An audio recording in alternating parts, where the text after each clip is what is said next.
اعوذ باللہ من الشیطان الرجیم بسم اللہ الرحمن الرحیم الحمد للہ الاول بلا اول کان قبلہ والآخر بلا آخر یکون بعدہ الذي قصرت عن رؤيته ابصار الناظرین وعجزت عن نعته اوهام الواصفین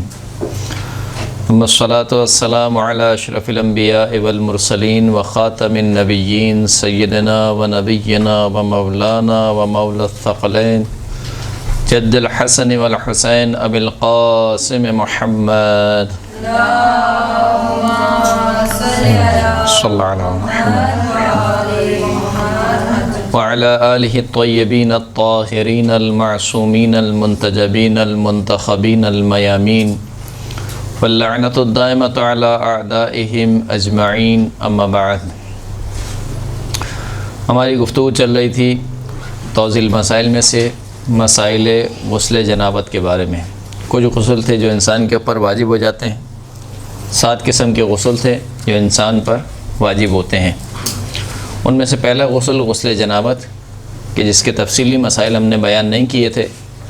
اور وہ چیزیں جو مجنب پر حرام ہوتی ہیں یا مجنب پر مکروہ ہوتی ہیں وہ چیزیں ہم نے آپ کی خدمت میں بیان کی تھیں۔ غسل جنابت واجب نماز پڑھنے کے لیے اور ایسی دوسری عبادت کے لیے واجب ہو جاتا ہے، لیکن نماز میت، سجدہ سہو، سجدہ شکر، قرآن مجید کے واجب سجدوں کے لیے غسل جنابت ضروری نہیں ہوتا۔ غسل جنابت بذات خود واجب نہیں ہے، بلکہ جس طریقے سے وضو بذات خود واجب نہیں ہے، بلکہ وضو کس لیے واجب ہوتا ہے؟ نماز کی وجہ سے، کوئی نماز پڑھنی ہوتی ہے لہذا وضو واجب ہوتا ہے۔ اسی طریقے سے غسل جنابت بذات خود واجب نہیں ہے، لیکن اگر آپ کو کوئی ایسا کام انجام دینا ہے کہ جس کے لیے طہارت شرط ہے تو پھر غسل جنابت کرنا واجب ہو جاتا ہے، جیسے نماز پڑھنی ہے یا قرآن مجید کے الفاظ کو ہاتھ لگانا ہے، یا مثال کے طور پر مسجد الحرام وغیرہ میں داخل ہونا ہے، کیونکہ مجنب کے لیے مسجد الحرام، مسجد النبی یا عام مسجد میں داخل ہونا اور وہاں پر ٹھہرنا حرام ہے۔ تو کوئی بھی اگر آپ کو ایسا کام کرنا ہے کہ جس کے لیے طہارت شرط ہے، اس کی وجہ سے غسل جنابت واجب ہو جاتا ہے۔ لیکن جو چند کام گنوائے ہیں ان کی وجہ سے غسل جنابت واجب نہیں ہوتا ہے، یعنی جیسے نماز میت ہے، نماز میت بغیر طہارت کے بھی انسان پڑھ سکتا ہے، بغیر وضو کے، بغیر غسل کے انسان پڑھ سکتا ہے، لیکن مستحب ہے کہ طہارت کے ساتھ پڑھے۔ اسی طریقے سے سجدہ سہو، سجدہ شکر اور قرآن مجید کے واجب سجدوں کہ جن کے لیے طہارت شرط نہیں ہے، لہٰذا ان کے لیے غسل جنابت بھی واجب نہیں ہوتا۔ یہ ضروری نہیں کہ غسل کے وقت نیت کرے کہ واجب غسل کر رہا ہے، بلکہ فقط قربتاً الی اللہ، یعنی خداوند کریم کے تقرب حاصل کرنے کے لیے، قرب حاصل کرنے کے لیے غسل کو انجام دیتا ہے۔ فقط اتنی نیت کرے گا کافی ہو جائے گا۔ ہر کام میں یہی ہے، جو بھی عبادت والے کام ہیں کہ جس میں نیت شرط ہوتی ہے اس میں قربتاً الی اللہ کافی ہوتا ہے، مگر یہ کہ اگر کچھ اضافی چیزیں اس میں درکار ہو۔ مثال کے طور پر اگر آپ ایک نماز پڑھ رہے ہیں، نماز ظہر اور نماز عصر، جو کہ کیفیت کے اعتبار سے دونوں 4 رکعتی نماز ہیں اور دونوں بالکل ایک ہی طریقے سے پڑھی جاتی ہیں، لہٰذا وہاں پر آپ کو معین کرنا ضروری ہے کہ آپ نماز ظہر پڑھ رہے ہیں یا نماز عصر پڑھ رہے ہیں، یعنی یہ نیت کے ساتھ اضافی ایک چیز ہے۔ لیکن اس کے علاوہ دیگر عبادات میں فقط قربتاً الی اللہ کی نیت کرنا کافی ہوتا ہے۔ بہت سی ایسی عبادات ہیں کہ جس میں کچھ چیزیں معین کرنا ضروری ہوتی ہیں۔ مثال کے طور پر آپ احرام باندھتے ہیں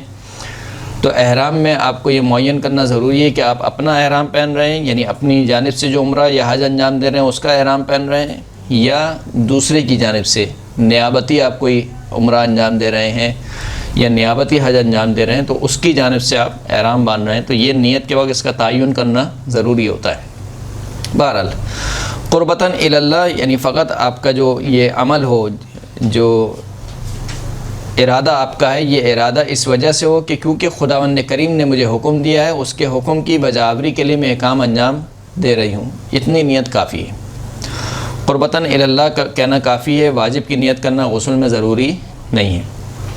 اگر کسی شخص کو یقین ہو کہ نماز کا وقت داخل ہو گیا ہے اور غسل واجب کی نیت کر لے، لیکن بعد میں پتہ چلے کہ اس نے وقت سے پہلے غسل کر لیا ہے تو اس کا غسل صحیح ہے۔ اگر ایک شخص کو یقین ہو گیا ہے کہ نماز کا وقت داخل ہو چکا ہے اور اس نے واجب کی نیت سے غسل کر لیا، لیکن بعد میں پتہ چلا کہ ابھی نماز کا وقت داخل نہیں ہوا تھا،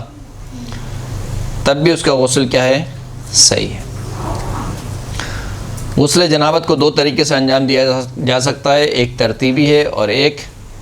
ارتماسی ہے۔ غسل ترتیبی میں ترتیب کا لحاظ رکھنا ضروری ہوتا ہے، پہلے سر اور گردن اور پھر اس کے بعد بدن کو دھویا جاتا ہے، جبکہ غسل ارتماسی میں دو طریقے سے انجام دیا جا سکتا ہے۔ غسل ارتماسی یا تو انسان دفعتاً پانی کے اندر یعنی نیت کرے اور نیت کرنے کے بعد دفعتاً پانی کے اندر غوطہ مارے غسل کی نیت سے، یا تدریجاً پانی کے اندر اتر جائے اس طریقے سے کہ اس کا پورا جسم پانی کے اندر چلا جائے، یہ غسل ارتماسی ہے۔ ترتیبی غسل میں احتیاط لازم کی بنا پر غسل کی نیت کے ساتھ پہلے پورا سر اور گردن اور بعد میں بدن دھونا ضروری ہے۔ پہلے آپ کو سر اور گردن دھونا ہے اور پھر اس کے بعد پورا بدن آپ کو دھونا ہے۔ آیت اللہ سستانی کے مطابق یہ ضروری نہیں ہے کہ پہلے سیدھے ہاتھ والا حصہ دھوئے، یعنی بدن کی جو سیدھی سائڈ ہے وہ دھوئے اور پھر اس کے بعد بدن کی الٹی سائڈ، جیسے کہ مشہور فقہاء کا فتویٰ یہی ہے کہ سر اور گردن دھونے کے بعد پہلے سیدھی سائڈ انسان دھوئے پھر اس کے بعد الٹی سائڈ، سیدھی سائڈ یہ ہے، سیدھی سائڈ دھوئے پھر الٹی سائڈ۔ لیکن آیت اللہ سستانی کہتے ہیں کہ سر اور گردن کے بعد پورا بدن ایک ساتھ انسان دھو سکتا ہے، لیکن احتیاط مستحب یہ ہے کہ پہلے دائیں طرف اور پھر اس کے بعد میں دائیں طرف دھوئے۔ اگر جان بوجھ کر یہ احکام غسل کے سیکھنے میں کوتاہی کے سبب تمام سر و گردن کو دھونے میں بدن پر مقدم نہ کرے تو احتیاط لازم کی بنا پر اس کا غسل باطل ہو جائے گا۔ یعنی کوئی شخص سر و گردن دھونے سے پہلے اپنا بدن دھو لے اور پھر بعد میں سر و گردن دھوئے تو اس کا غسل باطل ہو جائے گا۔ نیز غسل کی انجام دہی میں احتیاط لازم کی بنا پر کافی نہیں ہے کہ جب سر اور گردن یا بدن پانی میں ہو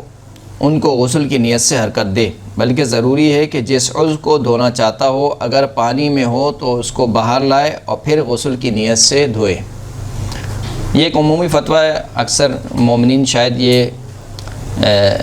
غلطی کرتے ہوں، یہ غلطی تو خیر سے نہیں کہیں گے، لیکن بہرحال شاید ایک لا علمی کی بنیاد پر ان سے یہ کام سرزد ہوتا ہو کہ جب انسان شاور کے نیچے جاتا ہے تو بعض شاور ایسے ہوتے ہیں کہ جو انسان کے پورے جسم کو ڈھانپ لیتے ہیں، یعنی پانی پورے جسم پر پڑ رہا ہوتا ہے اور وہ اسی وقت غسل کی نیت کرتے ہیں مثال کے طور پر، اور اسی وقت انہوں نے سر اور گردن کو گھمایا اور پھر اس کے بعد تھوڑا سا دائیں جانب ہٹے، سیدھی سائڈ کو دھو لیا اور پھر اسی وقت الٹی سائڈ کو دھو لیا غسل کی نیت سے۔ یہ آیت اللہ سستانی کے مطابق احتیاط لازم کی بنا پر یہ صحیح طریقہ نہیں ہے، بلکہ ضروری ہے کہ انسان پہلے پانی سے باہر آئے، اس کے بعد نیت کرے، سر و گردن دھوئے، پھر اس کے بعد دوبارہ پانی سے باہر آئے، پھر سیدھا حصہ دھوئے اور پھر اس کے بعد الٹا حصہ دھوئے۔ لیکن یہ احتیاط لازم ہے، اگر کسی نے اس طریقے سے غسل انجام دیے ہوں تو وہ فل عالم کی طرف رجوع کر سکتا ہے۔ احتیاط لازم یا احتیاط واجب میں انسان کے پاس دو اختیار ہوتے ہیں کہ یا تو وہ اس احتیاط پر عمل کرے، یعنی جو احتیاط لکھی ہوئی ہے اسی طریقے سے عمل کو انجام دے، یا پھر اپنے مجتہد کے بعد جو سب سے زیادہ علم رکھتا ہے فل عالم جسے کہتے ہیں، مسائل کو سمجھنے میں اس کے مجتہد کے بعد جو سب سے زیادہ علم رکھتا ہے اس کی طرف رجوع کرے۔ اب جیسے یہ مسئلہ ہے کہ یہاں پر احتیاط لازم لگائی آیت اللہ سستانی نے، مگر مثلا آیت اللہ زنجانی کہتے ہیں کہ کوئی مسئلہ نہیں ہے، غسل صحیح ہے اگر انسان کا پورا بدن بھی پانی میں ہو اور وہ فقط غسل کی نیت سے اپنے بدن کو حرکت دے لے، اور مثال کے طور پر غسل کی نیت سے حرکت دے کہ یہ سیدھا حصہ دھو رہا ہے پھر اس کے بعد الٹا حصہ دھو رہا ہے، اسی طریقے سر و گردن، تو کوئی مسئلہ نہیں ان کے مطابق، تو انسان ان کی طرف رجوع کر سکتا ہے۔ عمل کے بعد بھی فل عالم کی طرف رجوع کیا جا سکتا ہے، ضروری نہیں کہ عمل سے پہلے انسان یہ جانے کہ فل عالم کون ہے۔ ایک عمل آپ نے انجام دے دیا مثال کے طور پر، وہ عمل آپ کے مجتہد کے مطابق غلط ہے یا اس کی احتیاط کے برخلاف ہے، لیکن عمل تو آپ نے انجام دے لیا، تو اب آپ کیا کر رہے ہیں؟ اگر آپ کو معلوم ہے فل عالم کا فتویٰ، یا بعد میں آپ کو پتہ چلا کہ فل عالم کا کے فتوے کے مطابق آپ کا عمل درست ہے، تو آپ رجوع کر لیں گے. رجوع کرنے سے مراد یعنی کوئی خاص نیت کرنا ضروری نہیں ہے, بس آپ یہی سمجھیں گے کہ آپ نے وہ جو عمل انجام دیا ہے فل عالم کے فتوے کے مطابق انجام دیا ہے. یہ اس صورت میں ہے جب آپ کا مجتہد احتیاط لگائے. لیکن اگر آپ کے مجتہد نے فتویٰ دیا ہے کسی مسئلے میں اور اس فتوے کے مطابق آپ نے ایک کام غلط انجام دیا ہے, تو اب کوئی رجوع کی گنجائش نہیں ہے کہ آپ کہیں کہ صحیح ہے میرے مجتہد کے مطابق تو غلط ہے لیکن فلاں مجتہد کے مطابق وہ کام صحیح ہے. تو کیونکہ احتیاط نہیں ہے, فتویٰ ہے, فتوے میں رجوع نہیں کر سکتے, احتیاط میں رجوع کر سکتے ہیں. واضح ہے یہ مسئلہ؟ یعنی اگر انسان کا پورا بدن پانی میں ہو تو پانی میں فقط حرکت دینے سے غسل انجام نہیں ہوتا, بلکہ انسان کو پانی سے باہر نکالنا پڑے گا اپنے بدن کو. اگر کوئی شخص بدن کو سر سے پہلے دھوئے تو اس کے لیے غسل کا اعادہ کرنا ضروری نہیں, بلکہ اگر بدن کو دوبارہ دھو لے تو اس کا غسل صحیح ہو جائے گا. یعنی ایک شخص نے بدن پہلے دھو لیا, پھر اس کو یاد آیا کہ نہیں یہ تو کام غلط ہو گیا مجھ سے, تو اب ضروری نہیں ہے کہ وہ مثال کے طور پر دوبارہ سے غسل کرے, بلکہ وہی سر و گردن جو اس نے دھویا ہے اس کو سمجھے گا کہ وہ سر و گردن ہو گیا, اب اس کے بعد بدن کو دھو لے تو اس کا غسل صحیح ہو جائے گا. اگر کسی شخص کو اس بات کا یقین نہ ہو کہ اس نے دونوں حصوں سر و گردن اور بدن کو مکمل طور پر دھو لیا ہے, تو اس بات کا یقین حاصل کرنے کے لیے جس حصے کو دھوئے اس کے ساتھ دوسرے حصے کی کچھ مقدار بھی دھونا ضروری ہے. جیسے وضو میں ہم کہتے ہیں اگر آپ کو یقین حاصل کرنا ہے کہ آپ کا پورا ہاتھ دھل گیا یا نہیں دھلا, کونی سے لے کر انگلیوں کے سروں تک, تو آپ کیا کرتے ہیں تھوڑا سا اوپر سے دھوتے ہیں تاکہ آپ کو یقین ہو جائے کہ کونی سے لے کر اور انگلیوں کے سرے تک آپ کا جو حصہ دھونا تھا وہ دھل گیا. اسی طریقے سے چہرے کی جو مقدار بیان کی گئی کہ چوڑائی میں انگوٹھے سے لے کر اور بڑی انگلی کے درمیان, اور لمبائی میں جہاں سے بال اگتے ہیں وہاں سے لے کر تھوڑی تک. اگر کسی کو یقین نہ ہو رہا ہو کہ آیا جتنا حصہ مجھے دھونا چاہیے تھا میں نے اتنا دھو لیا نہیں دھویا, تو اطراف کے حصے بھی وہ دھوئے گا. یعنی جو حصے اس جگہ سے اس حصے سے باہر ہو رہے ہیں ان کو بھی وہ کیا کرے گا, دھوئے گا, احتیاط کی بنا پر, تاکہ اس کو یقین ہو جائے کہ جتنا حصہ مجھے دھونا تھا میں نے دھو لیا. بالکل یہی مسئلہ غسل کے بارے میں. سر و گردن آپ کو دھونا ہے. اب سر و گردن مثال کے طور پر کسی کو شک ہو رہا ہے کہ گردن یہاں تک ہے یا یہاں تک ہے, تھوڑی سی اور نیچے ہے, تو مسئلہ نہیں ہے, وہ تھوڑا سا پانی ایسے ڈالے, یعنی پورا بھی اگر وہ چلے جاتا ہے شاور کے نیچے تو کوئی مسئلے کی بات نہیں ہے. نیت یہ کرے گا کہ میں غسل کی نیت سے سر و گردن دھو رہا ہوں, تو سر و گردن دھونے کے دوران اگر اس کا پانی بدن پہ بھی آ جاتا ہے تو کوئی مسئلے کی بات نہیں ہے. تو یقین حاصل کرنے کے لیے کہ اس کا سر و گردن دھل گیا ہے نہیں دھلا, تو اس کو تھوڑا اضافی حصہ دھونا پڑے گا اپنے بدن کا. اسی طریقے سے جو بدن کا حصہ ہے کہ آیا سیدھا والا جو سیدھی والی جو طرف ہے وہ پوری طریقے سے دھل گئی ہے نہیں دھلی, تو تھوڑی سی الٹی والی طرف کو بھی شامل کرے گا. اسی طریقے سے الٹی والی سائڈ پوری طریقے سے دھل گئی ہے نہیں دھلی, تو وہ سیدھی سائڈ کو بھی کچھ حصہ شامل کرے گا دھونے میں, تاکہ اس کو یقین حاصل ہو جائے کہ جتنا حصہ دھونا ضروری تھا غسل کے دوران وہ میں نے دھو لیا.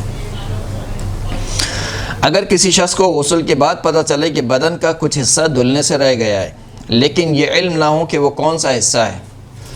تو سر کا دوبارہ دھونا ضروری نہیں اور بدن کا صرف وہ حصہ دھونا ضروری ہے جس کے نہ دھوئے جانے کے بارے میں احتمال ہو. اگر انسان کو احتمال ہو, شک ہو, بلکہ یقین ہو کہ بدن کا کوئی حصہ نہیں دھلا ہے لیکن یہ نہیں معلوم ہو کہ کون سا حصہ نہیں دھلا ہے, سیدھی والی سائڈ ہے, الٹی والی سائڈ ہے, پیچھے کا حصہ ہے, آگے کا حصہ ہے, تو سر کو دھونا ضروری نہیں ہے, فقط بدن کو دوبارہ دھو لے گا کافی ہو جائے گا. اور بدن کا بھی وہ حصہ ہے کہ جہاں پر اس کو احتمال ہے, احتمال سے مراد نہیں جہاں پر اس کو یقین تو نہیں ہے اس کو لیکن شک بھی ہے, شک میں سے بھی تھوڑا سا آگے, یعنی اسے بولنا چاہیے کہ 75%, 70%, 60% اس کو یہ ایسا ہو رہا ہے کہ شاید الٹی سائڈ کا ہوگا یا سیدھی سائڈ کا ہوگا, تو وہ حصہ خالی دھو لے گا. اگر کسی کو غسل کے بعد پتہ چلے کہ اس نے بدن کا کچھ حصہ نہیں دھویا, تو اگر وہ بائیں طرف ہو تو صرف اسی مقدار کا دھو لینا کافی ہے, اور اگر دائیں طرف کا ہو تو احتیاط مستحب یہ کہ اتنی مقدار دھونے کے بعد بائیں طرف کو دوبارہ دھوئے, اور اگر سر اور گردن کی کچھ مقدار دھلنے سے رہ گئی ہو تو احتیاط واجب کی بنا پر ضروری ہے کہ اتنی مقدار دھونے کے بعد دوبارہ بدن کو دھوئے۔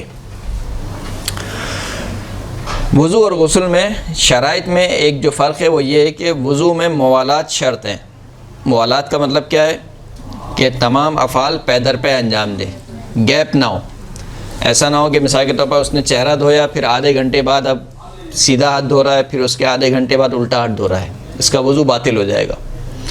لیکن غسل میں موالات شرط نہیں ہے، پے در پے دھونا شرط نہیں ہے، درست؟ اب اگر آپ نے غسل انجام دیا اور آپ کو یقین ہے کہ آپ نے مثال کے طور پر جو الٹی سائڈ دھونی تھی اس کا کچھ حصہ رہ گیا ہے، مثال کے طور پر آپ نے غسل انجام دیا، اس کے 1 گھنٹے بعد آپ کو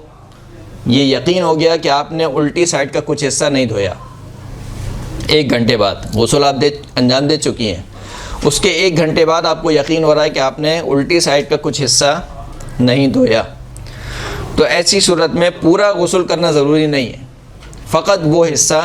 جس کے بارے میں آپ کو یقین ہے کہ نہیں دھلا ہے، فقط اتنا دھو لینا کافی ہے۔ مثال کے طور پر آپ نے غسل انجام دیا، پھر اس کے بعد آپ جب نماز پڑھنے کھڑی ہوئیں مثال کے طور پر 1 گھنٹے بعد یا آدھے گھنٹے بعد، تو آپ کو ایسا لگا کہ آپ کے ناخن پہ ناخن پالش لگی رہ گئی ہے، جو پانی پہنچنے میں کیا ہے مانے، تو آپ کیا کریں گے، سمپل اس ناخن پالش کو ہٹائیں گی اور فقط غسل کی نیت سے وہ ناخن نلکے کے نیچے دھو لیں گی، آپ کا غسل ہو گیا۔ پورا غسل کرنا ضروری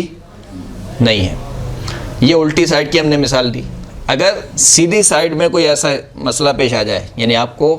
غسل کرنے کے بعد یہ یقین ہو جائے کہ سیدھی سائڈ کا کوئی حصہ آپ نے نہیں دھویا ہے، تو پھر اس صورت میں آپ سیدھی سائڈ کا والا حصہ بھی دھوئیں گے جو آپ نے نہیں دھویا تھا، اور احتیاط مستحب یہ ہے کہ الٹی سائڈ بھی دھو لیں، لیکن احتیاط مستحب ہے۔ احتیاط مستحب میں کیا کرنا ہوتا ہے؟ احتیاط مستحب میں کیا کرتے ہیں؟ احتیاط مستحب میں عمل کرنا ضروری نہیں ہے، احتیاط مستحب پہ عمل کرنا ضروری نہیں ہے، اگر آپ چاہیں تو عمل کریں، نہ چاہیں تو عمل نہ کریں۔ تو یہ ہم سیدھے ہاتھ پیپر سے آنے تھوڑی سی دھو لیا تو ہم الٹی سائڈ نہیں دھوئیں؟ احتیاط مستحب ہے، احتیاط مستحب ہے، دھونا چاہتی ہیں، احتیاط پر عمل کرنا چاہتی ہیں، دھو لیں، نہیں بھی دھوئیں گے آپ کا غسل صحیح ہے،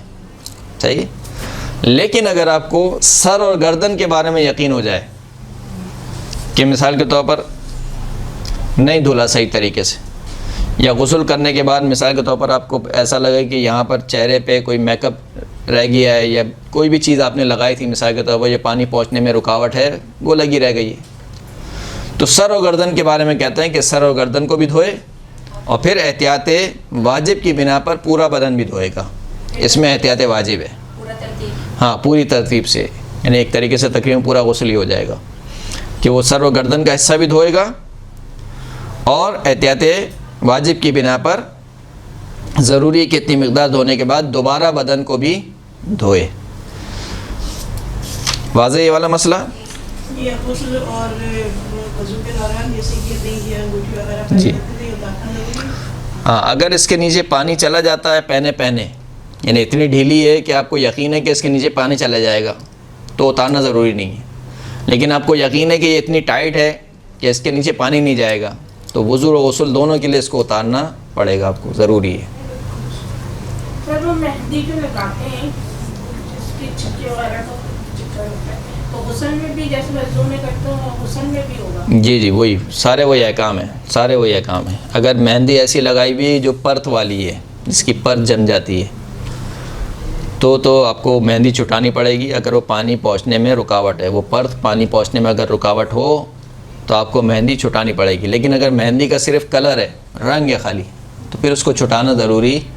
نہیں ہے۔ اگر کسی شخص کو غسل مکمل ہونے سے پہلے دائیں یا بائیں طرف کا کچھ حصہ دھوئے جانے کے بارے میں شک گزرے تو اس کے لیے ضروری ہے کہ اتنی مقدار دھوئے، اور اگر اسے سر یا گردن کا کچھ حصہ دھوئے جانے کے بارے میں شک ہو تو احتیاط لازم کی بنا پر اس مقدار کو دھونے کے بعد بدن کو دوبارہ دھونا ضروری ہے۔ پہلا جو مسئلہ تھا وہ تھا یقین کا مسئلہ، پہلا بھی جو ہم نے مسئلہ پڑھا اس میں آپ کو یقین تھا کہ کچھ حصہ نہیں دھلا ہے، غسل انجام دینے کے بعد آپ کو یقین ہے۔ یہ جو مسئلہ ہے یہ شک کا مسئلہ ہے کہ اگر کسی شخص نے غسل مکمل ہونے سے پہلے اس کو شک ہو رہا ہے، اس میں یہ تھا کہ غسل مکمل ہونے کے بعد آپ کو یقین ہے کہ کچھ حصہ نہیں دھلا ہے، یہ مسئلہ یہ ہے کہ غسل مکمل ہونے سے پہلے آپ کو شک ہو رہا ہے کہ کچھ حصہ نہیں دھلا ہے. جیسے وضو مکمل ہونے سے پہلے کوئی شخص الٹا ہاتھ دھو رہا ہو اور اس کو شک ہو کہ شاید چہرہ صحیح سے نہیں دھلا ہے یا چہرے کا کچھ حصہ دھونا رہ گیا ہے، تو کیا کرے گا؟ دوبارہ چہرہ دھوئے گا، پھر دوبارہ سیدھا ہاتھ اور پھر اس کے بعد الٹا ہاتھ. اسی طریقے سے غسل میں بھی اگر غسل مکمل ہونے سے پہلے انسان کو شک ہو کہ دائیں یا بائیں طرف کا کچھ حصہ دھوئے جانے سے رہ گیا ہے، تو اس کے لیے ضروری ہے کہ اتنی مقدار کو دھوئے، ضروری ہے کہ اس مقدار کو دھوئے. اور اگر یہ شک اس کا سر اور گردن کے بارے میں ہو تو پھر ضروری ہے کہ سر و گردن کو بھی دھوئے، اور احتیاط لازم کی بنا پر اس مقدار کو دھونے کے بعد بدن کو دوبارہ دھونا بھی ضروری ہے. لیکن یہ مسئلہ کب ہے؟ غسل مکمل ہونے سے پہلے آپ کو شک ہو رہا ہے. لیکن اگر غسل مکمل ہونے کے بعد شک ہو کہ آیا غسل صحیح انجام دیا یا نہیں دیا، یا غسل میں جتنا حصہ دھونا ضروری تھا اتنا میں نے دھو لیا یا نہیں دھویا، تو پھر کیا حکم ہوگا؟ اس کا غسل صحیح ہوگا. جیسے وضو کا مسئلہ ہے، وضو مکمل ہونے کے بعد آپ کو شک ہو رہا ہے کہ میں نے چہرہ صحیح دھویا تھا یا نہیں دھویا تھا، جی وضو مکمل ہونے کے بعد، مکمل ہونے سے پہلے نہیں، وضو مکمل یا نماز مکمل ہونے کے بعد آپ کو شک ہو رہا ہے کہ رکوع صحیح انجام دیا تھا نہیں دیا تھا. کوئی بھی عمل، ایک عمل آپ نے انجام دے لیا، عمل انجام دینے کے بعد آپ کو اس کی صحت کے بارے میں شک ہو کہ صحیح انجام دیا نہیں دیا، تو وہ عمل صحیح مانا جائے گا. صحیح ہے، کوئی بھی عمل ہو. مثلا طواف ہے، طواف آپ نے انجام دے لیا، اب آپ کو شک ہو رہا ہے کہ صحیح طریقے سے انجام دیا نہیں دیا. صحیح آپ نے کر لی، صحیح کرنے کے بعد شک ہو رہا ہے کہ صحیح انجام دیا نہیں دیا. حج آپ کر کے آ گئے مثال کے طور پر، اس کے 1 مہینے بعد آپ کو شک ہو رہا ہے کہ فلاں کام جو ہے وہ صحیح انجام دیا تھا نہیں دیا تھا، تو اس صورت میں شک کی پرواہ نہیں کریں گے.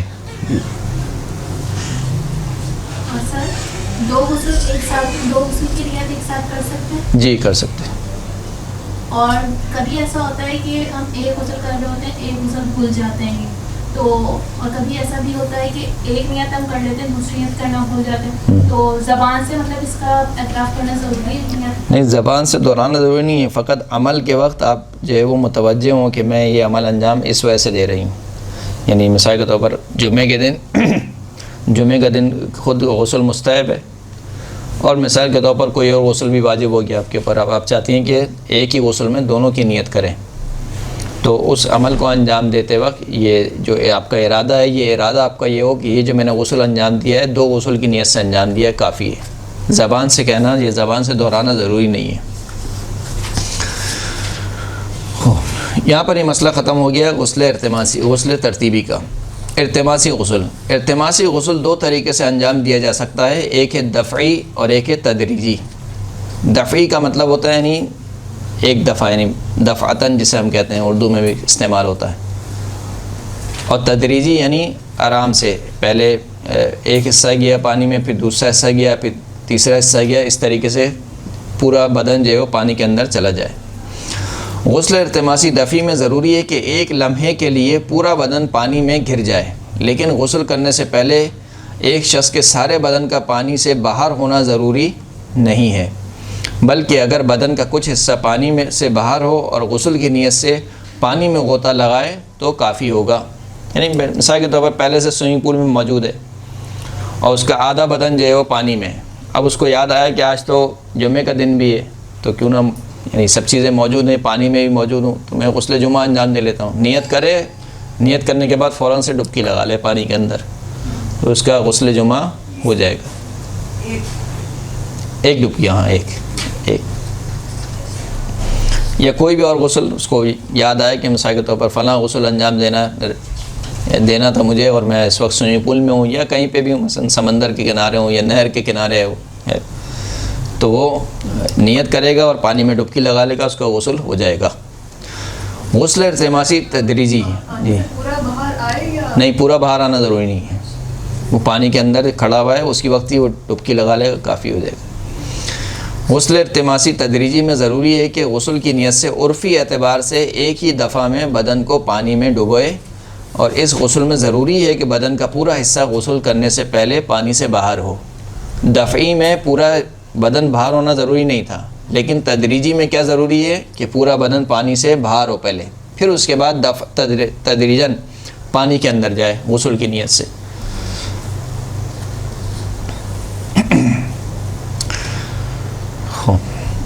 اگر کسی شخص کو غسل ارتماسی کی بات پتہ چلے کہ اس کے بدن کے کچھ حصے تک پانی نہیں پہنچا ہے، تو خواہ وہ اس مخصوص حصے کے متعلق جانتا ہو یا نہ جانتا ہو، ضروری ہے کہ دوبارہ غسل انجام دے۔ اگر غسل ارتماسی اس نے انجام دیا اور اس کے بعد اس کو پتہ چلے کہ کچھ حصہ نہیں دھلا ہے، تو اس میں وہ والی چھوٹ نہیں ہے کہ بس خالی وہ والا حصہ دھو لے، نہیں، اس کو پورا غسل دوبارہ انجام دینا پڑے گا۔ اگر کسی شخص کے پاس غسل ترتیبی کے لیے وقت نہ ہو لیکن ارتماسی غسل کے لیے وقت ہو، تو ضروری ہے کہ ارتماسی غسل انجام دے۔ غسل ترتیبی ظاہر سی بات ہے تھوڑا سا وقت درکار ہوتا ہے، غسل ارتماسی میں اتنا وقت درکار نہیں ہوتا۔ تو اگر وہ صبح اٹھے اور دیکھے کہ 5 منٹ رہ گئے ہیں نماز قضا ہونے میں، مثال کے طور پر غسل ترتیبی انجام دے گا تو نماز قضا ہو جائے گی، لیکن اگر غسل ارتماسی انجام دے گا تو نماز کو اپنے وقت میں پڑھ سکتا ہے، اور غسل ارتماسی انجام دینے کے بھی وہ جتنے امکانات ہیں موجود ہیں اس کے پاس، سوئمنگ پول اس کے گھر میں موجود ہے، جو بھی ہے بہرحال، یا اس کا گھر نہر کنارے ہے یا سمندر کنارے ہے، جو بھی ہے بہرحال، تو اگر اس کو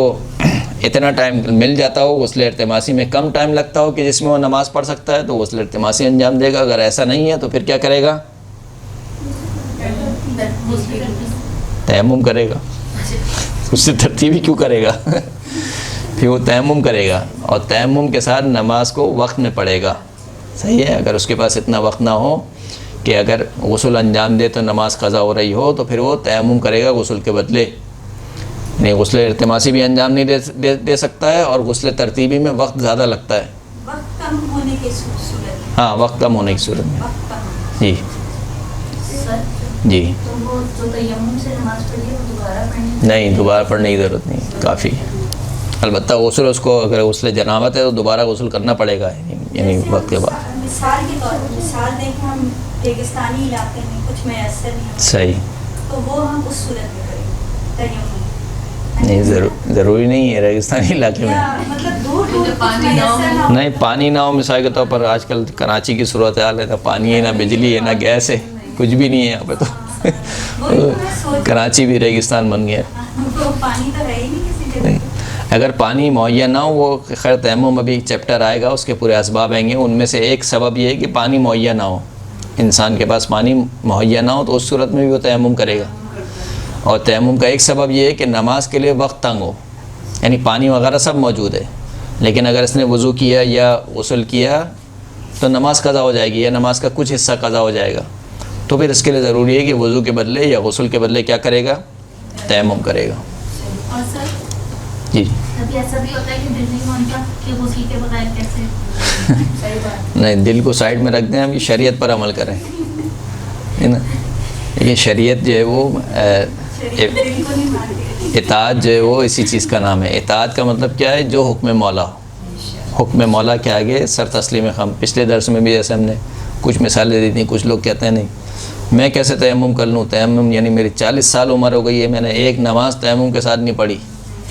اور اب یہ کیسے میں پڑھ سکتا ہوں تیمم کے ساتھ؟ تو یہ کوئی فضیلت نہیں ہے، یعنی کسی نے اگر 40 سال تک کوئی تیمم کے ساتھ نماز نہیں پڑھی ہو تو ایسا نہیں ہے کہ اس کو زیادہ ثواب ملے گا۔ جی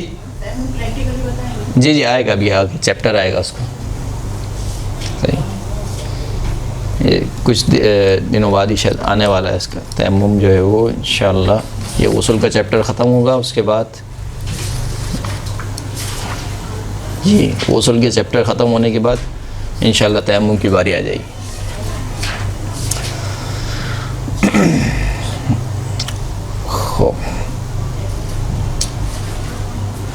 تو روح اطاعت انسان کے اندر ہونی چاہیے۔ روح اطاعت کا مطلب یہی ہے کہ جو حکم مولا ہو، اس وقت جو اللہ مجھ سے چاہتا ہے وہ میں انجام دے رہی ہوں، اور وہ چاہے تیمم چاہتا ہو، چاہے وہ غسل چاہتا ہو، جیسے کہ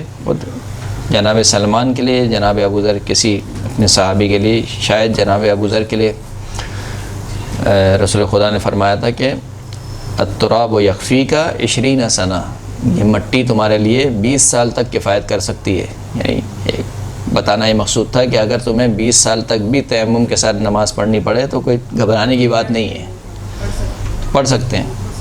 یعنی جیسے کہ وہ حکم الہی ہے، اسی طریقے سے یہ بھی حکم الہی ہے. اگر کسی شخص کو غسل التماسی کی بات پتہ چلے، اچھا یہ پڑھ لیا. اس کے بعد اگر کسی شخص کے پاس غسل ترتیبی کے لیے وقت نہ ہو تو لیکن التماسی غسل کے لیے وقت ہو تو ضروری کہ التماسی غسل کرے. جس شخص نے حج یا عمرے کے احرام کے لیے احرام باندھا ہو وہ التماسی غسل نہیں کر سکتا، لیکن اگر اس نے بھول کر التماسی غسل کر لیا ہو تو اس کا غسل صحیح ہے. احرام کے مستحبات میں سے یہ ہے کہ احرام باندھنے سے پہلے غسل انجام دیا جائے، اور بہت تاکید کی گئی ہے اس غسل کے اوپر،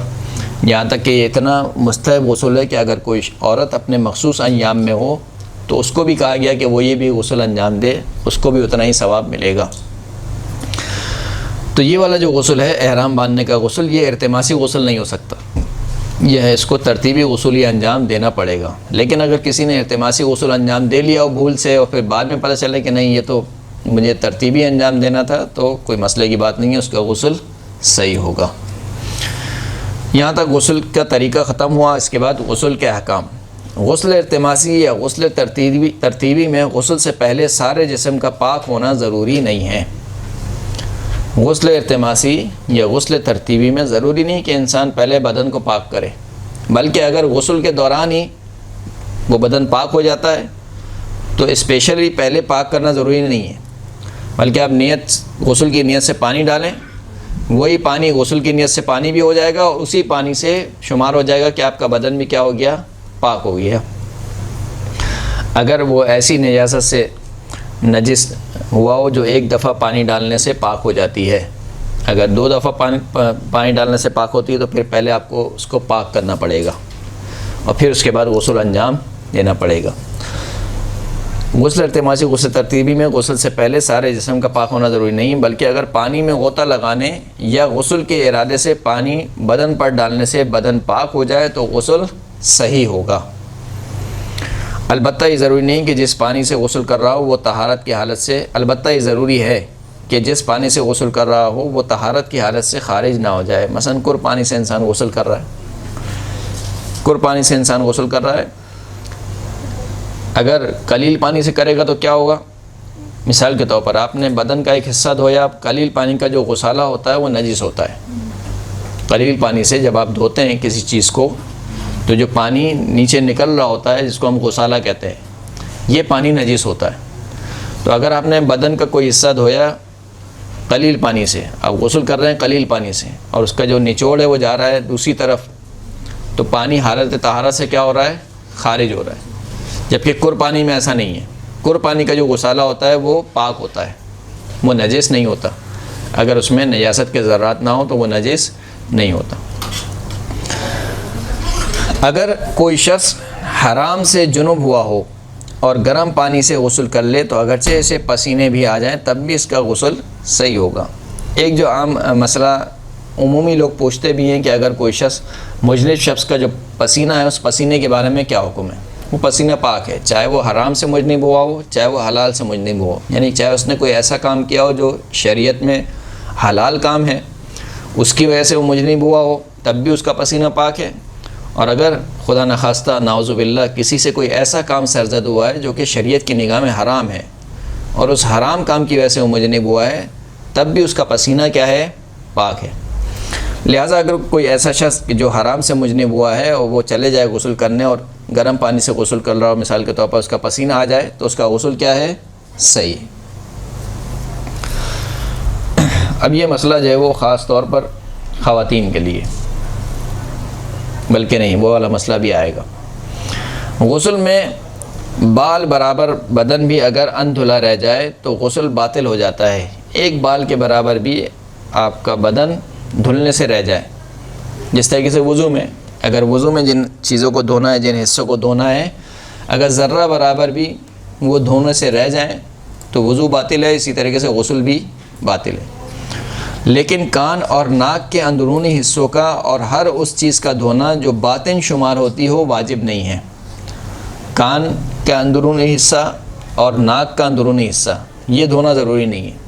اور ہر وہ حصہ جو کہ باطنی حصہ شمار ہوتا ہو، لہذا اس کو دھونا ضروری نہیں ہے۔ آپ کو غسل میں ظاہری حصہ دھونا ہے بدن کا، باطنی حصہ نہیں دھونا، لہذا آپ کے بدن کا جو حصہ بھی باطنی حصہ شمار ہوتا ہے اس کو دھونا واجب نہیں ہے، ضروری نہیں ہے۔ اگر کسی شخص کو بدن کے کسی حصے کے بارے میں شک ہو کہ اس کا شمار بدن کے ظاہر میں ہے یا باطن میں، تو ضروری ہے کہ اسے دھو لے۔ اگر شک ہو رہا ہے، مثال کے طور پر اگر خواتین کے لحاظ سے میں ایک مثال دوں، اگر کسی کا جو کان ہے وہ اس کا سوراخ زیادہ بڑا ہو جائے، یعنی کان میں جو خواتین بالی وغیرہ پہنتی ہیں یا جو بھی پہنتی ہیں ایکس وائی زیڈ جو بھی زیور پہنتی ہیں، اگر وہ پہن کے مثال کے طور پر سوراخ اتنا واضح ہو جائے کہ اب وہ ظاہری حصہ شمار ہو، یا شک ہو رہا ہے کہ آیا اب یہ ظاہری شمار ہوگا یا باطنی شمار ہوگا، تو پھر اس کو دھونا ضروری ہے۔ صحیح ہے، اس کو دھو لیں گے تو غسل صحیح ہوگا۔ اگر کان کی بالی کا سوراخ یا اس جیسا کوئی اور سوراخ اس قدر کھلا ہو کہ اس کا اندرونی حصہ بدن کا ظاہر شمار کیا جائے تو اسے دھونا ضروری ہے، ورنہ اس کا دھونا ضروری نہیں ہے۔ جو چیز بدن تک پانی پہنچنے میں مانع ہو، ضروری ہے کہ انسان اسے ہٹا دے، اور اگر اس کے ہٹ جانے کا یقین کرنے سے پہلے غسل کرے تو اس کا غسل باطل ہے۔ اگر آپ کو یقین ہے کہ آپ کے بدن پہ کوئی ایسی چیز لگی ہوئی ہے کہ جو پانی پہنچنے میں مانع ہے، رکاوٹ ہے، ضروری ہے کہ آپ اس کو ہٹائیں۔ اگر آپ نے مثال کے طور پر لاوبالی پن کا مظاہرہ کیا، کہا نہیں ابھی تو کون دیکھے گا، بس جا کے غسل کر لیتے ہیں، جلدی سے نماز پڑھ لو، ابھی بعد میں دیکھ لیں گے، غسل باطل ہے۔ ہاں صحیح نا، رات کو مثال کے طور پر شادی سے آئے لیٹ 1-2 بجے، سو گئے، حالت نیند میں مثال کے طور پر جتنا میک اپ چھوٹا، جتنا نہیں چھوٹا، کہا کہ اب بس اللہ قبول کرنے والا ہے، ایسے غسل کر لیا، صحیح نا، تو وہ غسل باطل ہو جائے گا۔ یا مرد حضرات کی اگر مثال لوں، مثال کے طور پر کام کاج سے آئے تھکے ہوئے، اب اتنا حوصلہ نہیں ہو رہا ہے کہ صحیح سے ہاتھوں کو دیکھے، کوئی مکینک ہے مثال کے طور پر تو تیل وغیرہ لگا ہوا نہیں لگا ہوا، یا کوئی مزدور ہے مثال کے طور پر وہ کام کر کے آیا ہے، تو اس کو یہ دیکھنا پڑے گا کہ جو چیزیں میرے بدن پہ لگی ہوئی ہیں ان کو ہٹائے، اور ہٹانے کے بعد جب اس کو یقین ہو جائے کہ اب کوئی رکاوٹ نہیں ہے، پھر غسل انجام دے۔ اگر غسل کے وقت کسی شخص کو عاقلانہ احتمال گزرے، اچھا یہ بھی اس صورت میں ہے کہ اگر کسی نے بغیر چھان بین کیے اور غسل کر لیا، لیکن غسل کے بعد پتہ چلا کہ واقعاً کوئی چیز نہیں تھی، یعنی چھان بین نہیں کی اس نے، اور غسل کے بعد اس نے جب تھوڑا دقت کی اور دیکھا ہاں واقعاً میرے بدن پہ کوئی ایسی چیز نہیں تھی کہ جو پانی پہنچنے میں رکاوٹ تو پھر اس کا غسل صحیح ہے، پھر دوبارہ غسل کرنے کی ضرورت نہیں ہے۔ لیکن اگر اس نے دیکھا اور نکل آیا کہ کوئی چیز مانع تھی تو پھر دوبارہ غسل کرے گا۔ اگر غسل کے وقت کسی شخص کو عاقلانہ احتمال گزرے کہ کوئی ایسی چیز اس کے بدن پر ہے یا نہیں جو بدن تک پانی پہنچنے میں مانع ہو، تو ضروری ہے کہ چھان بین کرے حتیٰ کہ مطمئن ہو جائے کہ کوئی ایسی رکاوٹ نہیں ہے۔ احتمال عقلائی ہو، احتمال عقلائی کا مطلب کیا ہے؟ یعنی وسواسی شخص نہ ہو۔ کچھ لوگ ہوتے ہیں دین کے معاملے میں بہت زیادہ وسواسی ہوتے ہیں، بہت زیادہ ان کو شک ہوتا ہے۔ وسواسی شخص کی بات نہیں ہو رہی یہاں پر۔ وسواسی شخص کا وظیفہ کیا ہے؟ وسواسی شخص کا وظیفہ یہ ہے کہ وہ اپنے یقین پر بھی عمل نہیں کرے گا۔ شک تو دور کی بات ہے، اگر اس کو یقین بھی ہو رہا ہے تو اپنے یقین پر بھی عمل نہیں کرے، بلکہ وہ اپنا عمل جس طریقے سے نارمل افراد انجام دیتے ہیں اسی طریقے سے وہ اپنا عمل انجام دے لے گا، اس کا عمل صحیح ہے، کافی ہے۔ یہ مسئلہ ہے جو وسواسی نہیں ہے، بلکہ اس کو ایک عاقلانہ طریقے سے ایک احتمال ہو رہا ہے، یعنی ایک ایسا احتمال ہے جو ہر عاقل شخص کو ہو سکتا ہے، یعنی کسی بھی عاقل شخص کے سامنے اگر یہ بات رکھی جائے گی وہ کہے گا کہ ہاں یہ احتمال تو ہے۔ مثال کے طور پر ایک شخص جو مزدوری کا کام کر کے آیا ہے، اب اس کو شک ہو رہا ہے کہ آیا میرے ہاتھوں پر کوئی ایسی چیز تو نہیں رہ گئی کہ جو پانی پہنچنے میں مانع ہو۔ اب یہ جو شک ہے، یہ جو احتمال ہے، یہ عاقلانہ احتمال ہے۔ کیوں عاقلانہ احتمال ہے؟ اس لیے کہ جس عاقل شخص کے سامنے بھی آپ یہ صورتحال رکھیں گے وہ کہے گا کہ ہاں یہ پاسبل ہے کہ انسان ایک کام کر کے آئے اور اس کے بدن پر، اس کے ہاتھوں پر کوئی چیز لگی رہ جائے، صحیح۔ تو اگر کسی کو بھی ایسا عاقلانہ احتمال ہو تو پھر ضروری ہے کہ وہ چھان بین کرے اور یہاں تک کہ وہ مطمئن ہو جائے کہ کوئی چیز اس کے بدن پر ایسی نہیں ہے کہ جو رکاوٹ ہو، پھر اس کے بعد غسل انجام دے۔ غسل میں ان چھوٹے چھوٹے بالوں کو جو بدن کا جز شمار ہوتے ہیں دھونا ضروری ہے اور لمبے بالوں کا دھونا ضروری نہیں ہے۔ یہ خواتین کا مسئلہ تھا جو میں کہہ رہا تھا کہ خواتین کے لیے غسل میں بالوں کو دھونا ضروری نہیں ہے، یعنی لمبے بال اگر ہیں، کیونکہ اصل یہ ہے کہ بدن اور جلد کا دھونا ضروری ہے۔ لہذا اگر کوئی خاتون اس طریقے سے غسل انجام دے کہ اس کے سر کی جلد تک پانی ہی پہنچ جائے اور اس کے بال بھی بھیگے نہ ہوں، اگر کوئی اتنی ایکسپرٹ ہو ایسا کیسے ہو سکتا ہے؟ اگر کوئی اتنی ایکسپرٹ ہو، نہیں ہو سکتا تو نہیں ہو سکتا، صحیح ہے۔ اگر ممکن ہو، یعنی اگر یہ کام ممکن ہو تو اس کا غسل صحیح ہو جائے گا، چاہے اس کے بال سوکھے رہ جائیں۔ یہ مثال کے طور آدھے بال سوکھے رہ گئے، جو سر سے لگے ہوئے بال ہیں وہ گیلے، باقی جو نیچے کے بال ہیں وہ سوکھے ہیں، کوئی مسئلے کی بات نہیں، اس کا غسل صحیح ہو جائے گا۔ لہٰذا اگر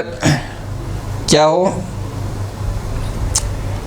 لمبے بالوں کا دھونا واجب نہیں ہے، بلکہ اگر پانی کو جلد تک اس طرح پہنچائے کہ لمبے بال تر نہ ہوں تو غسل صحیح ہے۔ لیکن اگر انہیں دھوئے بغیر جلد تک پانی پہنچانا ممکن نہ ہو، جیسے آپ سب کہہ رہے ہیں کہ ممکن نہیں ہے،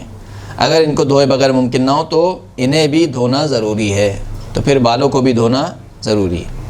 تاکہ پانی بدن تک پہنچ جائے۔ وہ تمام شرائط جو وضو کے صحیح ہونے کے لیے ذکر کی جا چکی ہیں، مثلا پانی کا پاک ہونا، غصبی نہ ہونا، وہی شرائط غسل کے صحیح ہونے کے لیے بھی ہیں۔ تمام شرائط جو وضو میں ذکر ہو چکی ہیں وہ تمام کی تمام شرائط غسل کے لیے ہیں، لیکن غسل میں یہ ضروری نہیں کہ انسان بدن کو اوپر سے نیچے کی جانب دھوئے۔ وضو میں یہ ضروری تھا کہ چہرہ اوپر سے نیچے کی جانب دھلے، ہاتھ اوپر سے نیچے کی جانب دھلیں، لیکن غسل میں ضروری نہیں ہے۔ آپ سر و گردن دھونا چاہتے ہیں، مثال کے طور پر آپ نے گردن سے دھونا شروع کیا اور سر تک چلے گئے تو کوئی مسئلے کی بات نہیں ہے۔ یعنی مثال کے طور پر کوئی ہینڈ شاور ہے، ہینڈ شاور سے اس نے پہلے یوں گردن کو دھویا اور پھر اس کے بعد اس نے سر کو دھو لیا۔ اسی طریقے سے الٹی سائڈ آپ نے پیر سے شروع کی، مثال کے طور پر سیدھی سائڈ پیر سے دھونا آپ نے شروع کی، پیر سے دھوتے ہوئے آئے آپ اوپر کی جانب، اسی طریقے سے الٹی سائڈ آپ نے پیر سے دھونا شروع کیا، تو اوپر سے نیچے دھونا غسل میں ضروری نہیں ہے۔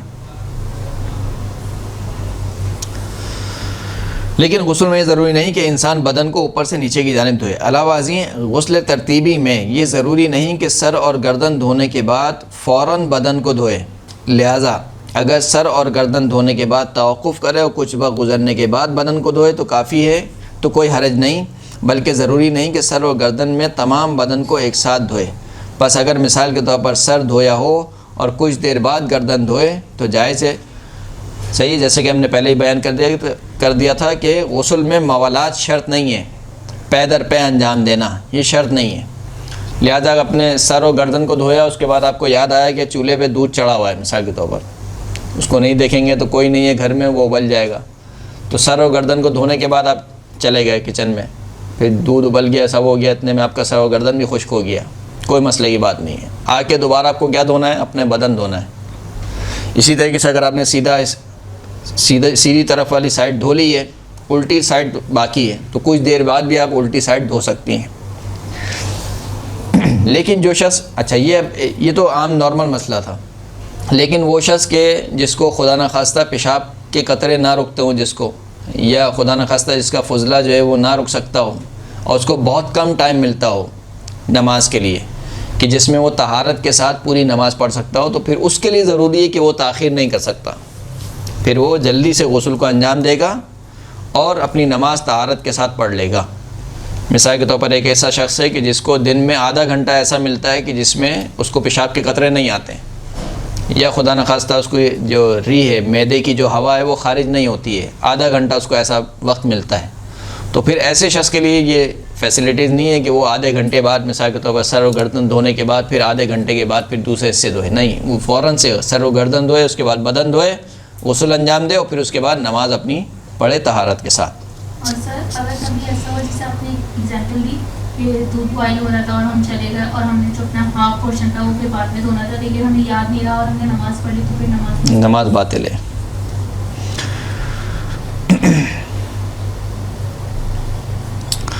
اگر کوئی شخص یہ جانے بغیر کہ حمام والا راضی ہے یا نہیں اس کی اجرت ادھار رکھنے کا ارادہ رکھتا ہو، تو خواہ حمام والے کو بعد میں اس بات پر راضی بھی کر لے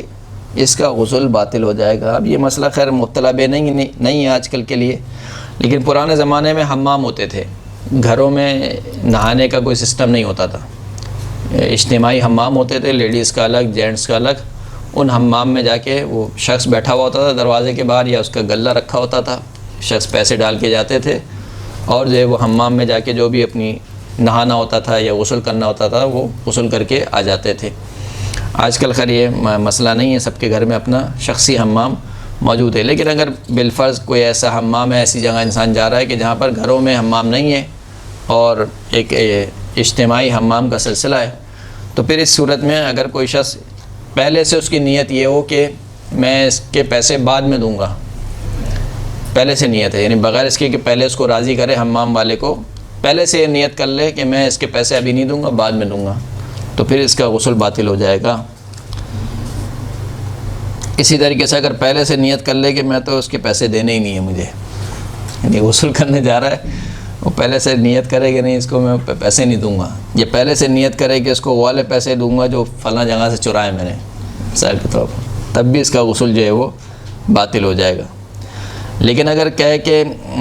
ایسے پیسے سے خمس دوں گا، ایسے پیسے دوں گا جس کا خمس نہ نکلا ہو، تو بہرحال اس کا کام تو حرام ہوگا یہ پیسے دینا، لیکن اس کا غسل صحیح ہے، اس کا غسل جو ہے وہ صحیح ہوگا، لیکن وہ خمس کے جو مستحقین ہیں اس کا مقروض ہو جائے گا، اس کی گردن پر خمس باقی رہے گا۔ اگر کوئی شخص شک کرے کہ اس نے غسل کیا ہے یا نہیں تو ضروری ہے کہ غسل کرے، لیکن اگر غسل کے بعد اور اس وقت کہ جب عرفاً غسل اختتام تک پہنچ چکا ہو شک کرے کہ سر و گردن یا بدن کچھ حصہ دھلا یا نہیں، جبکہ اس کی عادت ہو کہ غسل کو پے در پے اور موالات کی رعایت کرتے ہوئے انجام دیتا ہو اور جانتا ہو کہ اعضائے غسل میں سے بڑا حصہ دھلا ہے، تو اپنے شک کی پرواہ نہ کرے۔ ایک غسل کے بارے میں آپ کو شک ہو رہا ہے کہ غسل کیا یا نہیں کیا، اگر کسی شخص کو شک ہو کہ اس نے غسل کیا یا نہیں، شک ہو رہا ہے آپ کو، یعنی مثال کے طور پر آپ کی عادت ہے کہ جمعے کے دن آپ 10 بجے غسل کر لیتے ہیں، لیکن آج آپ کو ایسا شک ہو رہا ہے کہ میں شاید مصروف تھا یا فلاں جگہ کام میں لگا ہوا تھا، پتہ نہیں میں نے غسل کیا یا نہیں کیا، تو پھر ضروری ہے کہ غسل کرے، یعنی چاہے واجب غسل کے بارے میں ایسا ہو چاہے مستحب غسل تو ظاہر سی بات ہے مستحب ہے، کرے نہ کرے، کرے گا تو ثواب ہے، نہیں کرے گا تو کوئی گناہ نہیں ہے، لیکن واجب غسل مثال کے طور پر غسل جنابت ہے، صبح کے ٹائم پہ واجب ہوا تھا 8-9 بجے، اب شک ہو رہا ہے کہ پتہ نہیں میں نے آفس سے جانے سے پہلے وہ غسل کر لیا تھا یا نہیں کیا تھا، پھر ضروری ہے کہ اس غسل کو انجام دے گا۔ لیکن اگر ایک غسل انجام دے چکا ہے، کمپلیٹ ہو چکا ہے، عرفاً اس کا غسل اینڈ تک پہنچ چکا ہے، اب اس کو شک ہو رہا ہے کہ میں نے کچھ حصہ دھویا یا نہیں دھویا، مثال کے طور پر سر و گردن کو دھو لیا تھا نہیں دھویا تھا، غسل تو انجام دیا یہ پتہ ہے، لیکن غسل انجام دیتے ہوئے یہ کب ہوتا ہے مسئلہ، ممکن ہے کہ شاید آپ کو تھوڑا سا عجیب لگ رہا ہو سننے میں، لیکن عموماً جو ہماری صورتحال ہے کہ ہم پہلے جاتے ہیں مثال کے طور پر پہلے اپنے بدن کو دھوتے ہیں صابن سے کسی بھی چیز سے، تو اب اگر اس تناظر میں آپ دیکھیں گے اس مسئلے کو تو آپ کو سمجھ میں آئے گا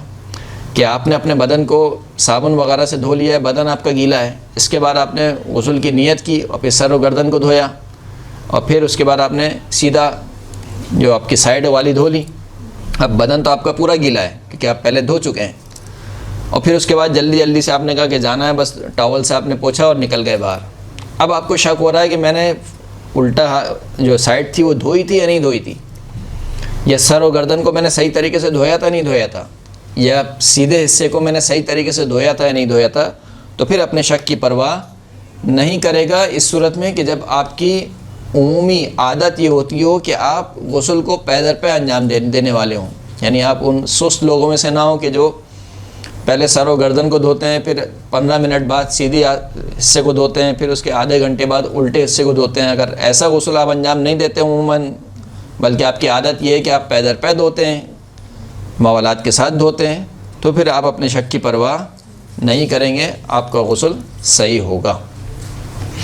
اگر غسل کے دوران کسی شخص سے حدث اصغر سرزد ہو جائے، حدث اصغر کسے کہتے ہیں جی؟ حدث اصغر ہمارے پاس 2 حدث ہیں، ایک حدث اصغر ایک حدث اکبر، اصغر یعنی چھوٹا، اکبر یعنی بڑا۔ حدث اصغر اور حدث اکبر. حدث اصغر کسے کہتے ہیں؟ حدث اصغر جس میں وضو کرنا ہوتا ہے ہاں. اور حدث اکبر جس میں غسل واجب ہوتا ہے. جی، مبتلات وضو کو حدث اصغر کہتے ہیں اور مبتلات غسل کو حدث اکبر کہتے ہیں. جس کی وجہ سے غسل واجب ہوتا ہے اس کو حدث اکبر کہتے ہیں. مثلا جنابت وغیرہ، یا میت کو ہاتھ لگا لیا آپ نے مثال کے طور پر، یا غسل حیض، نفاذ و استحاضہ وغیرہ، ان کو حدث اکبر کہا جاتا ہے. اور وہ چیزیں جن کی وجہ سے وضو باطل ہوتی ہیں، وضو کیا جاتا ہے یا وضو باطل ہو جاتا ہے جن سے، ان کو حدث اصغر کہتے ہیں. مثلا پیشاب پخانہ وغیرہ، یا سو جانا مثال کے طور پر،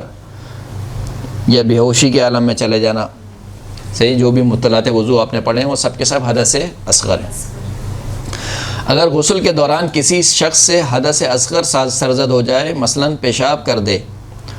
تو اس غسل کو ترک کر کے نئے سرے سے غسل کرنا ضروری نہیں ہے.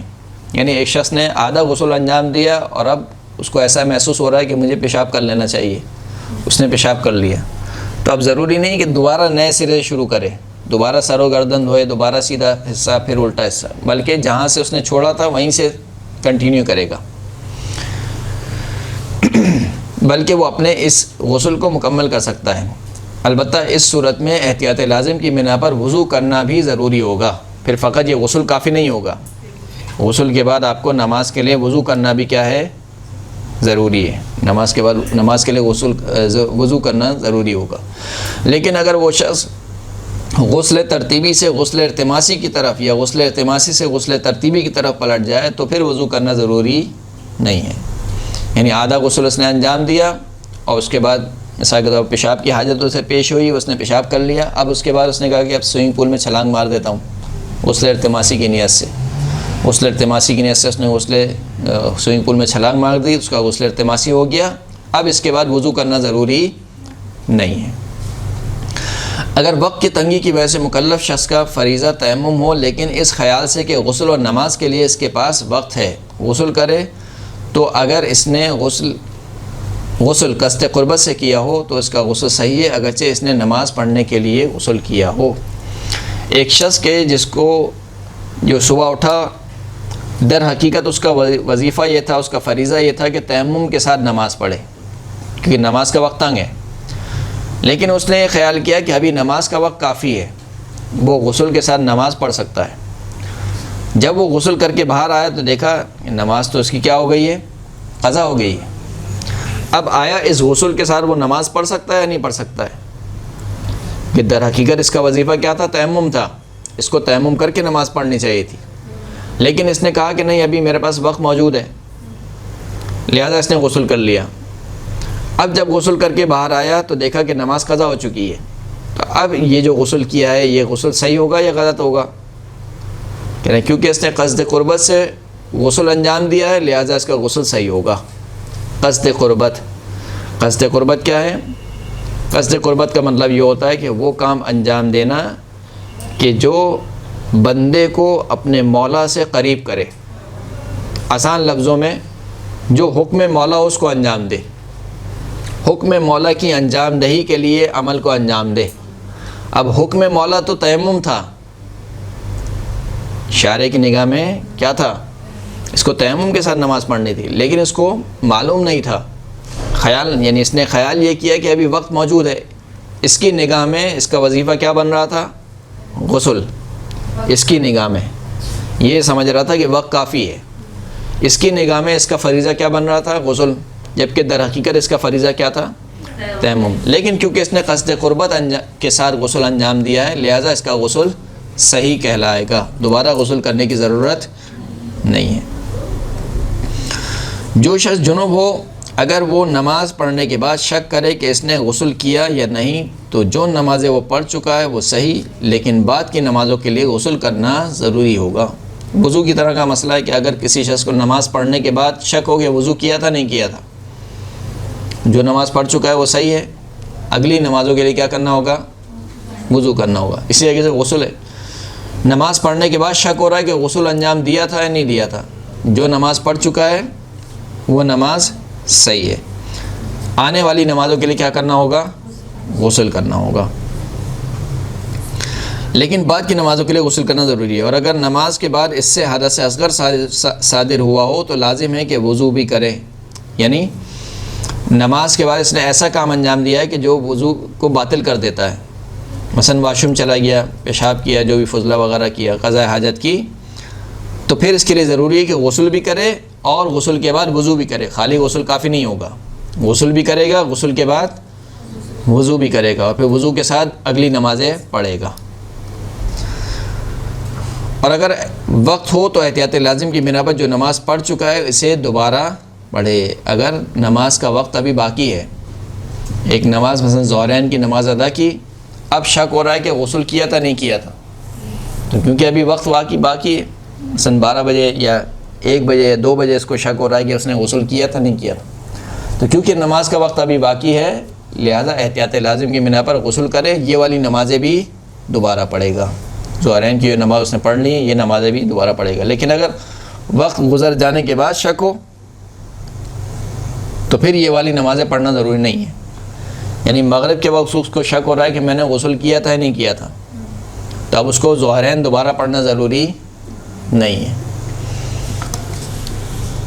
جس شخص پر کئی غسل واجب ہوں وہ ان سب کی نیت کر کے ایک غسل کر سکتا ہے۔ اسی طرح اگر ان میں سے کسی ایک مخصوص غسل کا قصد کرے تو وہ باقی غسلوں کے لیے بھی کافی ہو جائے گا۔ یعنی جمعے کے دن مثال کے طور پر کسی شخص پر وہ چاہتا ہے کہ جمعے کا دن بھی یعنی جمعے کا غسل بھی انجام دے، غسل جنابت بھی اس کے اوپر واجب ہے مثال کے طور پر، اور اس نے کوئی ایک منت مانی تھی وہ بھی جمعے کے دن پوری ہو گئی، کہ منت مانی تھی کہ اگر فلاں کام میرا ہو گیا تو میں جمعے کے دن غسل کروں گا، نظر کی تھی اللہ کے لیے ہے، میری گردن پر ہے کہ اگر میرا فلاں کام ہو گیا تو میں جمعے کے دن غسل کروں گا۔ 3 غسل ہو گئے، غسل جمعہ خود مستحب ہے، نظر کا غسل اور جنابت کا غسل۔ جی وہی ہے نا، غسل ہی مانا ہے نا اس نے، نظر وہی غسل مانی ہے۔ نظر یہ مانی ہے کہ اگر مثال کے طور پر اگر میرا بچہ کامیاب ہو گیا امتحان میں تو میں جمعے کے دن غسل انجام دوں گی، اللہ کے لیے میری گردن پر ہے کہ اگر میرے بچے نے امتحان میں پوزیشن حاصل کی تو میں جمعے کے دن غسل انجام دوں گی۔ یہ شرعی نظر ہے، یہ صیغے یہ الفاظ زبان سے جاری کرنا ضروری ہیں، یا اگر الفاظ جاری نہیں کریں گے نظر منعقد نہیں ہوگی۔ اور اتفاق کیا کہنا ہے، بلکہ آپ کا بچہ مثلا کامیاب بھی ہو گیا، اچھے نمبر بھی آ گئے، تو جمعے کے دن یہ نظر والا غسل بھی واجب ہو گیا، اور جو جمعے کے دن کا غسل مستحب ہے وہ بھی مستحب ہے، اور غسل جنابت بھی کسی وجہ سے واجب ہو گیا مثال کے طور پر، تو تینوں غسل کو ایک ہی نیت سے انجام دے، یعنی ایک نیت میں تینوں غسل کو شامل کر کے ایک غسل انجام دے لے گا، کافی ہو جائے گا۔ اور اگر بالفرض غسل کرتے وقت وہ فقط ایک غسل کی نیت کرے، غسل جنابت انجام دیتا ہوں خالی، تب بھی